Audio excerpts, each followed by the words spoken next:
Hello everyone, welcome back to my channel. तो आज हम स्टार्ट कर रहे हैं अपना नया टॉपिक, जिसमें हम इकोनॉमी और इकोनॉमी के अंदर नेशनल इनकम क्या होता है उसके बारे में पढ़ेंगे।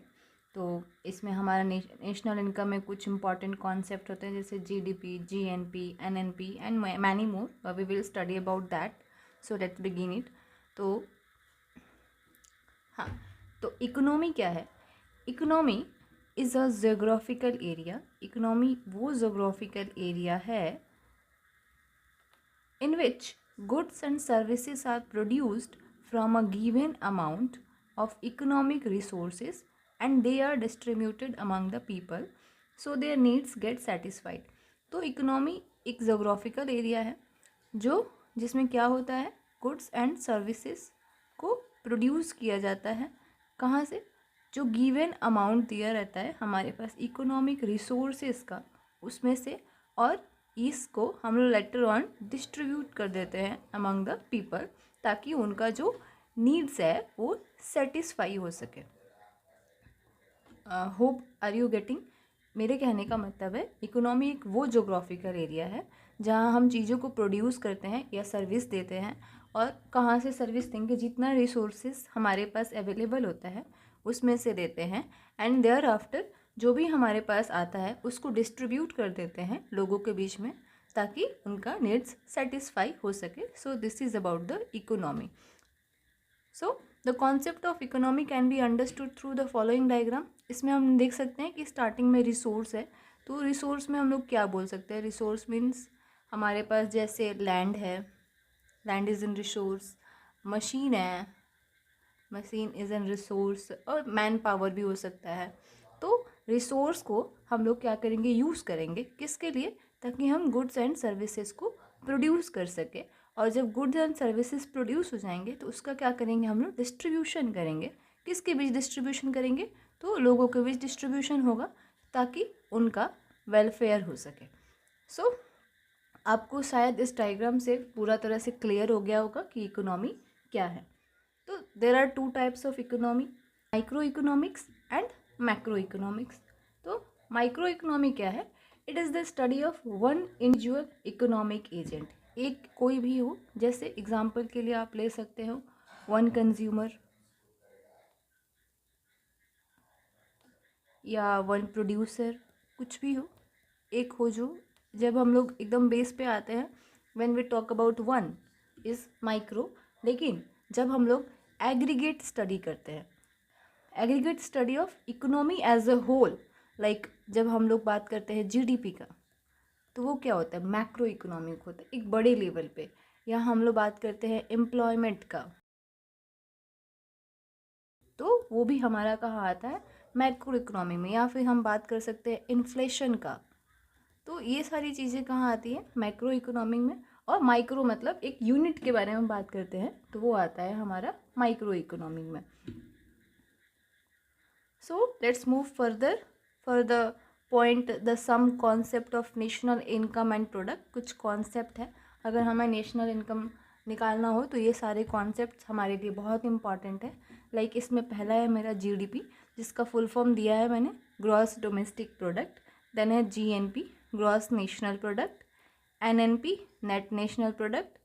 NNP at factor cost. PCI, per capita income. Real GDP, GNP etcetera, और nominal GDP, GNP etcetera. So हम लोग वन बाय वन करके इसको पढ़ेंगे। तो let's move to the GDP.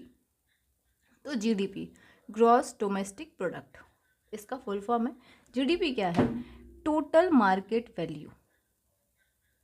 GDP is the total market value of all final goods and services produced within the domestic boundary of a country during a year।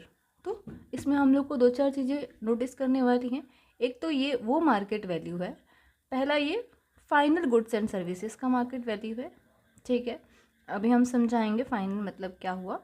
Then ये जो production होना चाहिए एक country के अंदर भी, जो भी उसका डोमेस्टिक बाउंड्री है उसके अंदर होना चाहिए। और तीसरी बात, ये एक साल का कैलकुलेशन के हिसाब से होना चाहिए। तो पॉइंट 1 में हम देख सकते हैं, हमने लिखा है only that production will be included in the GDP which is taking place with in the domestic boundary of a country. तो सिर्फ वही प्रोडक्शन हम लोग इंक्लूड करेंगे GDP में जो कि हमारा domestic boundary of a country, मतलब हमारे अपने कंट्री के अंदर में प्रोडक्शन हुआ होगा। ठीक है, I can make a diagram for you all, like just think it is a domestic boundary और हम यहाँ पे दे दें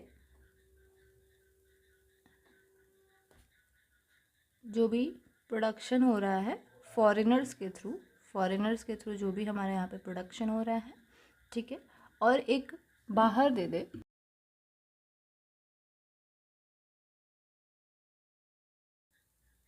India's production. Let's consider it as A and let's consider it as B। ठीक है, तो ये क्या है हमारा, ये इंडिया के लोगों ने प्रोडक्शन किया है बट स्टिल ये काउंट नहीं होगा। ठीक है, लेकिन जो भी प्रोडक्शन हमारा डोमेस्टिक बाउंड्री के अंदर होता है इसको हम काउंट करेंगे। Let's move to the second point. In calculation only final goods and services is included. क्यों इस कैलकुलेशन में सिर्फ हम लोग final goods and services include करते हैं ताकि डबल काउंटिंग ना हो सके। मतलब हम क्या बोलना चाह रहे हैं, यहाँ पे मैंने एक एग्जांपल दिया है जिसमें वीट है, फ्लोर है और ब्रेड है। ठीक है, वीट मेरा 10 रुपये किलो है, देन फ्लोर मेरा 12 रुपये किलो है और मेरा ब्रेड 20 रुपये करके मिल रहा है। ठीक है, तो इन तीनों को अगर हम जोड़ दें 10, 12 और 20 तो इसका मेरा टोटल कितना आ जाएगा, 42 आ जाएगा। ठीक है, लेकिन मेरा फाइनल गुड्स कौन सा होगा, इसमें मैं लास्ट में इन दोनों को मिला करके ब्रेड सेल कर रही हूँ। तो मेरा वीट और फ्लोर का जो भी प्राइस है वो ब्रेड में ऑलरेडी इंक्लूडेड है। तो मेरे बोलने का मतलब ये है कि जो इंटरमीडिएट गुड्स है जैसे वीट एंड फ्लोर क्या हुआ, एक इंटरमीडिएट गुड में कंसीडर किया जाएगा इसको।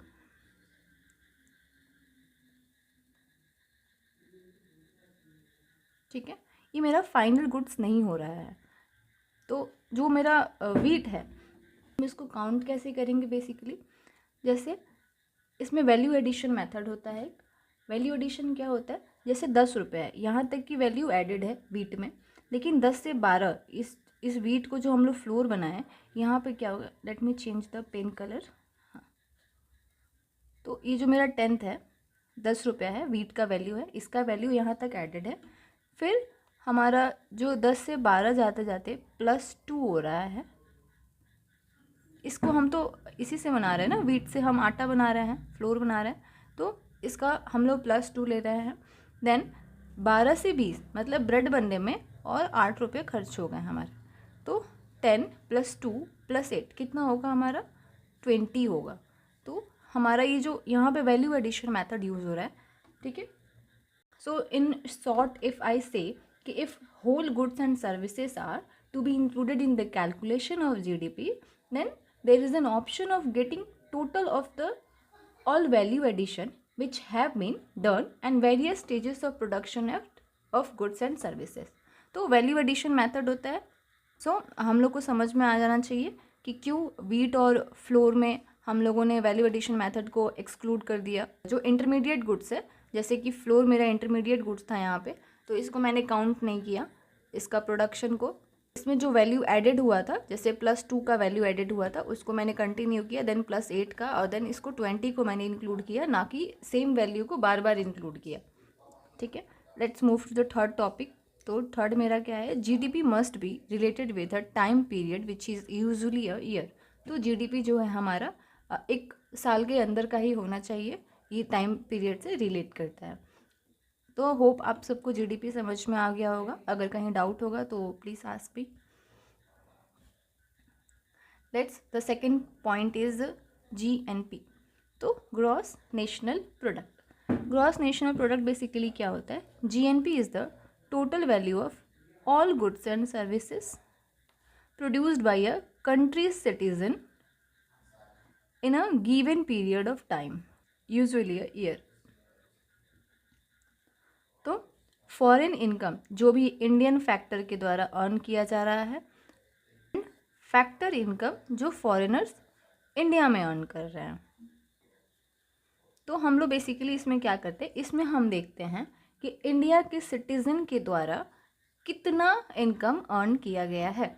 तो ये मान के चलिए मेरा डोमेस्टिक बाउंड्री है, ये मेरा मान के चलिए डोमेस्टिक बाउंड्री है कंट्री का, ठीक है।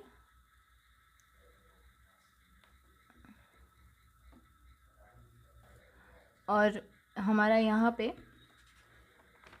जो बी दिखा रहे हैं हम यहाँ पे, ये वो फैक्टर इनकम है जो फॉरेनर्स इंडिया में अर्न कर रहे हैं, और ये जो हम ए दिखा रहे हैं ये वो इनकम है जो इंडिया के सिटीज़न बाहर में कमा रहे हैं।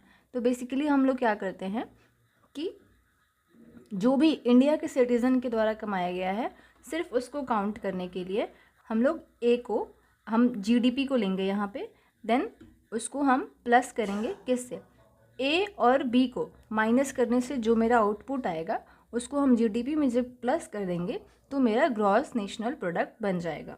सो let's move to the next topic. Next topic हमारा एनएनपी है, नेट नेशनल प्रोडक्ट। तो एनएनपी क्या है? NNP is the monetary value of a country's finished goods and services minus the amount of depreciation needed to maintain the existing stock. तो depreciation मतलब आप बोल सकते हो जो भी नेगेटिव प्रोडक्शन होता है उसको हम डेप्रिशिएशन बोलते हैं। तो जब हमारा ग्रॉस नेशनल प्रोडक्ट होगा उसमें से हम डेप्रिशिएशन को माइनस कर देंगे, जो हमारा आउटपुट निकल के आएगा वो मेरा क्या हो जाएगा, NNP, net national product. So this is about the NNP. Our next topic is NNP at factor cost. तो ये क्या होता है? NNP at factor cost is the net value of all the goods and services produced by a normal resident of a country. It is also called the national income और net national income। तो NNP eight factor cost को निकालने के लिए पहले हमको समझ में आना चाहिए कि फैक्टर कॉस्ट और मार्केट प्राइस का मतलब क्या होता है। यहाँ पे मैंने NNP एट मार्केट प्राइस लिखा है और हमें अभी कैलकुलेट करना है NNP एट फैक्टर कॉस्ट। तो फैक्टर कॉस्ट का मतलब क्या होता है? फैक्टर कॉस्ट मतलब payment two factors. Like factors क्या क्या हो सकते हैं हमारे? पहला आप मान के चलो लेबर इज एन फैक्टर। इसको हम क्या करते हैं? वेजेस देते हैं, सैलरी देते हैं, ठीक है। उसके बाद आता है मेरा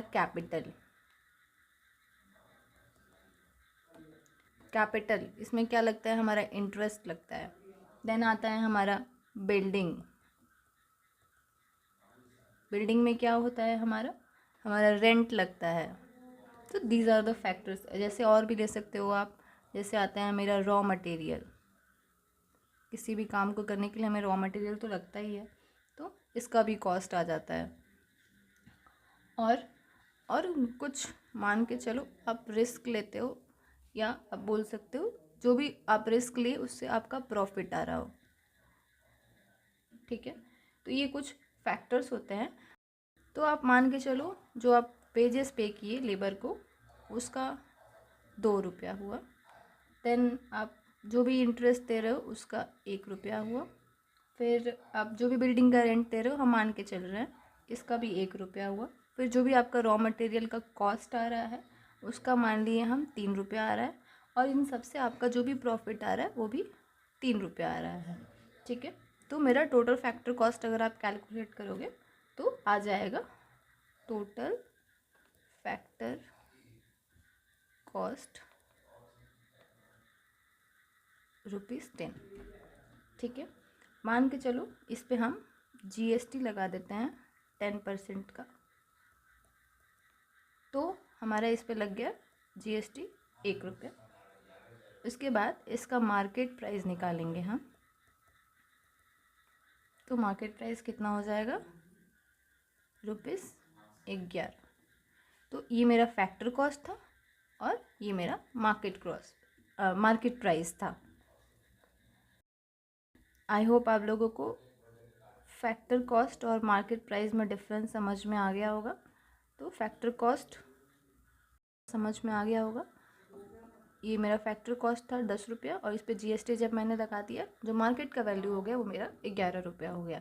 तो इसमें हम लोग बेसिकली जब एनएनपी को हम लोग मार्केट प्राइस से जब एनएनपी को हम लोग फैक्टर कॉस्ट पे निकालते हैं तो क्या करते हैं, एनएनपी एट मार्केट प्राइस को माइनस कर देते हैं जो भी हमारा इनडायरेक्ट टैक्सेस लगता है उससे, और प्लस कर देते हैं जो भी उसमें हम लोगों को सब्सिडीज़ मिलती हैं। तो ये जब हम फॉर्मेट यूज़ करेंगे तो हमारा आ जाएगा एनएनपी एट फैक्टर कॉस्ट। पर कैपिटा इनकम क्या होता है, तो PCI is the measure of the average income earn by each person in a country और रीजन। हर एक पर्सन के द्वारा जो भी इनकम अर्न किया जा रहा है उसको हम लोग एवरेज इनकम, उसको हम लोग पर कैपिटा इनकम कहते हैं। ठीक है, ये नेशनल इनकम को अगर हम पॉपुलेशन से डिवाइड कर दें, नेशनल इनकम डिवाइडेड पॉपुलेशन, तो हमारा कैलकुलेट हो जाएगा। So let's move to the next topic which is real GDP GNP. तो इधर में हम दो तरह का जीडीपी जीएनपी देखते हैं, एक रियल जीडीपी जीएनपी और nominal GDP GNP which is our next topic. Real GDP GNP क्या होता है, जब हम जीडीपी और जीएनपी के आगे रियल लगा देते हैं तो उसका मतलब क्या होता है हम इसमें समझेंगे। If GDP GNP etcetera, let me change the pink colour once. So if GDP, GNP etc. are calculated at constant price, एक constant price पे जब हम GDP और GNP को निकालते हैं तो the term real is applied before them, तो उसके आगे रियल टर्म लगता है। तो इसमें हम लोगों का बेस ईयर का कॉन्सेप्ट होता है।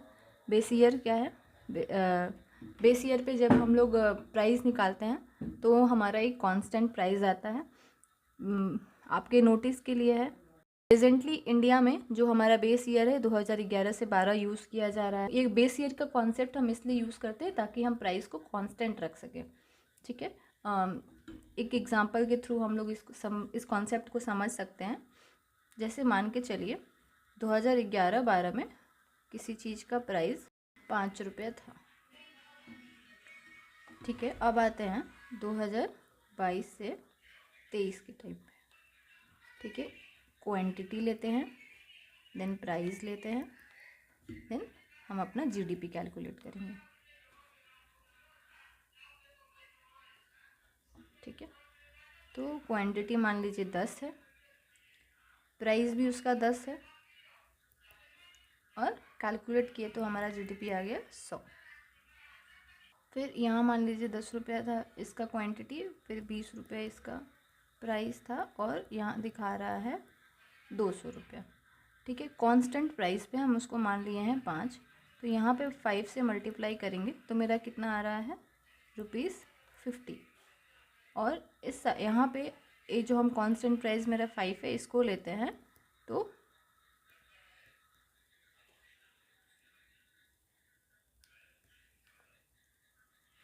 यहाँ पे हमारा कांस्टेंट प्राइस 50 लेते हैं तो यहाँ आ जाता है क्या मेरा 50।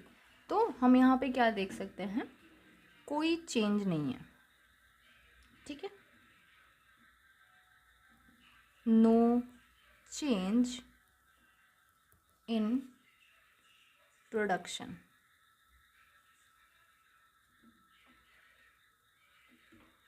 लेकिन यहाँ हमें क्या दिख रहा है, इन्फ्लेशन।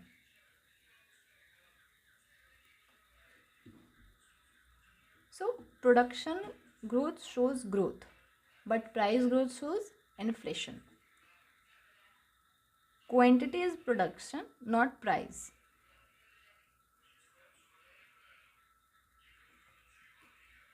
तो यहाँ हम देख क्या रहे हैं, क्वांटिटी मेरा सेम है, सिर्फ प्राइस बढ़ा है।